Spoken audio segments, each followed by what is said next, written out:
Hey y'all, it's me, Lynn Daniel, coming to you today from the Buddy Zone. This is my teacher YouTube channel here on YouTube where I talk to you about my life as a teacher. And those of you who come back all the time and you are subscribed, you are my buddies. So welcome for coming back. And those of you who are not subscribed, what are you waiting for? It's free. All you have to do is hit that red button and then hit that bell notification icon so you can know when I upload new videos. Now, if you didn't see yesterday's video, go back and check it out because I talked to you about how I was a model for a day.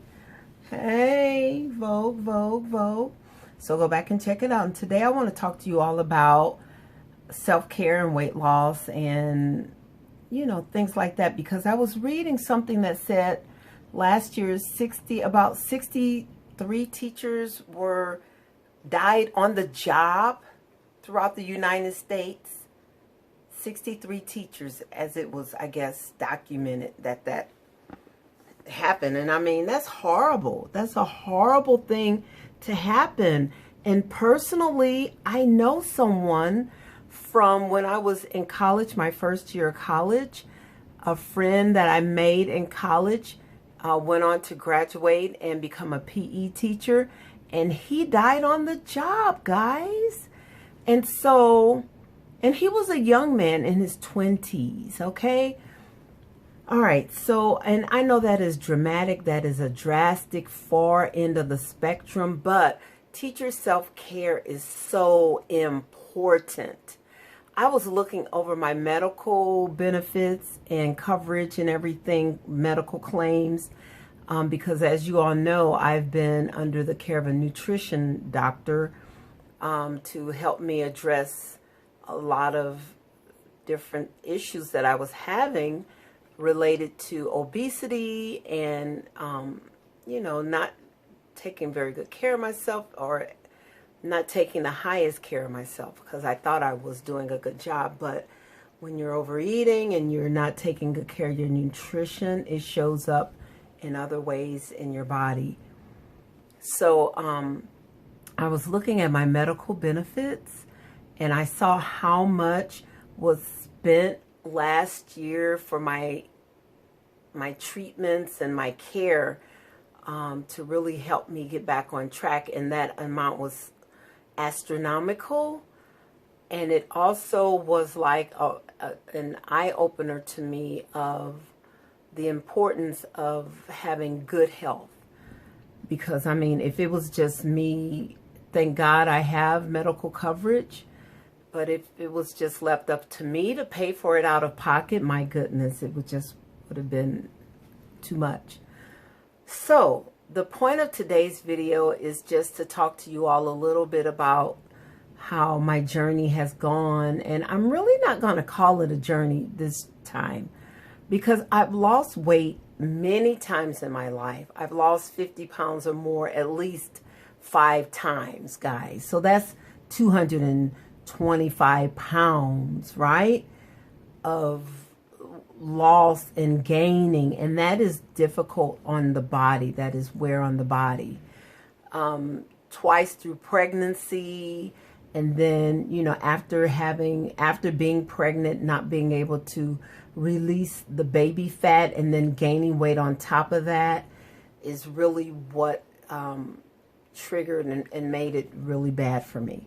But now here I am in my mid to late 50s, and the move to Arizona, prior to moving to Arizona about in 2014, was it, or 2015? Prior to moving to Arizona, I was stress eating and not sticking to my nutrition plan that I was doing diligently for a good 7 years. I just abandoned my plan, stress eating, and began to gain weight. And that first 15 pounds is really the indication that I should have done something, but I just took it as, oh, well, it's just 15 pounds. I can get it off anytime. And really, that was a mistake.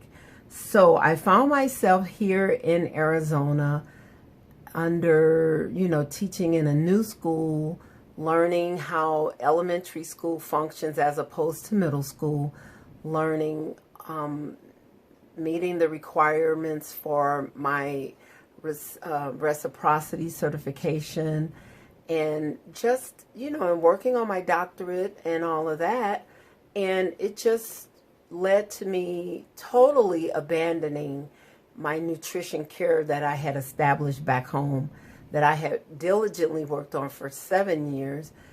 I had the mindset that I was keeping myself under control, keeping my nutrition plan monitored and maintained and all of that, and I just threw it out the window. And so what happened was I found myself way up in the number. And even though I was afraid to get on a scale, and when I would go to the doctor and get on the scale, I wouldn't look and I wouldn't ask them what the number was. But my body was telling me all along that I was too heavy. My knees were aching, my knees were creaking, they were painful, and I was just having a lot of elevation or increases with my respiratory system, with allergies. And inflammation does that. When you have inflammation in your body, that is like the inside of your body is being swollen or inflamed, like a balloon is expanded, and it doesn't leave very much room. That causes like tightness and wear on your organs, and it's not good. And so you can ignore it. I was ignoring it, but then I had a wake-up call. So my wake-up call came to me in December of 2018 when my school district, now my former school district, the school district that I moved to Arizona to teach at, they honored me at the school board meeting, me and other teachers, and they took pictures. And when I saw my pictures, I just could not believe my size. I just could not believe my size. My size was saying, this is what your body has been telling you. This is what your body has been shouting out to you. And I felt so embarrassed and ashamed that all the work that I had done back home, 7 years of nutritional guidance, 7 years of fitness, 7 years of eating a low meat diet, eating high plant-based diet, 7 years of, walking the trail for 3 of those 7 years, hiking that trail several times a week for almost an hour every time, getting that fitness in, getting my heart strong again. I had just abandoned it all, and I felt so let down and defeated. But it didn't stay that way. So once I made up my mind to address my concerns, and I called the nutrition doctor back that I had called when I first moved to Arizona and was going to address those 15 pounds that I had gained. And by then, when I called them, it had turned to 25 pounds. And I just did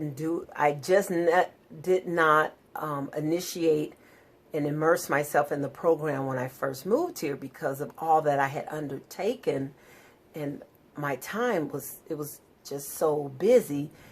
But in February of this year, 2019, I did cry out for help, and I did return, and they were there to help me. So that's a blessing that they were there to help me, and praise God. I pray that they continue to serve the community, because it's no joke, guys and girls. Weight is more than a cosmetic issue. It is more than how do I look. It goes far beyond if I can fit in my clothes. Those things are important. Looking good and fitting in your clothes are signals to, like, a part of your health, but it's more than that. And so I just am coming today as a follow-up to yesterday's video about, the doctor, they invited me to be a model for the day.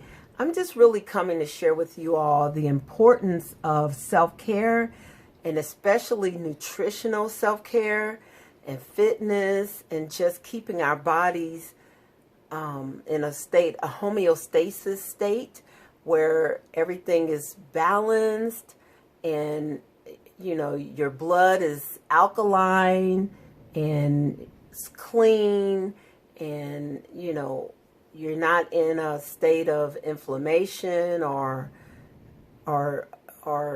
disarray or whatever. You're just in a calming, equalized state of wellness and wholeness. And so I would say to you, I don't know how much my body is going to release. In my mind, I have a number, and I have a BMI number that I'm aiming for, more so than a scale number. Now that I've really evaluated that, I have more of a BMI target goal that I'm reaching for. And so if that initial weight number that I had, if it fits in that goal, great. If it's a little bit outside of that goal, then I will be aiming to meet an average or normal range BMI for my height. So that tells me that my body is under a good condition of not being overwhelmed or stressed by excess weight. And yeah, so that's what I am doing today. And today is day 20, well, I forget, day 30? Day 30, yeah. Yesterday was 29. Today is day 30. Today is a birthday of someone important in my life. It's a birthday, so happy birthday to that loved one. And so, yeah, I'm going to go. This is a long video. If you have any questions for me about Scottsdale Weight Loss Center, you can leave those questions below in the comments section. If you have any questions about plant-based diet or low meat diet, now I do eat meat. I eat poultry, more so than any other type of meat. But if you have any questions about that, leave them in the comments section, okay? All right, guys, I'm going to go now. Be blessed. Bye.